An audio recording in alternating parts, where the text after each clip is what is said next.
একটা জিনিস মনে রাখবেন, প্রকৃতির একটা কথা আছে, ছাড়বে না। যে যার সাথে অন্যায় করবে তার সাথে কিন্তু অন্যায় হবে। আমাদের কি ফর্মে থাকার মতো কি প্ল্যান নাই? বিজয় নাই, সে কি ফর্মে ছিল না? এই যে আমাদের ইমরুল কায়েস, সে কি ফর্মে ছিল না?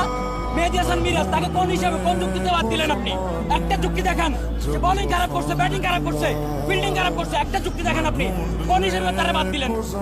অভিশাপ বড় খারাপ জিনিস, বড় খারাপ জিনিস।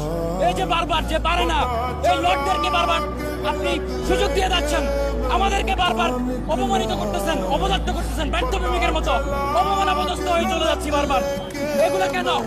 আপনি দেখেন, আজকে আপনি একটা মেয়ে বা একটা ছেলেকে ভালোবেসে এতটা অপমান অপদস্থ হন না আমার মনে হয়, যতটাই বাংলাদেশের এই ক্রিকেটারদেরকে ভালোবেসে আপনি অপমান অপদস্থ হয়েছেন।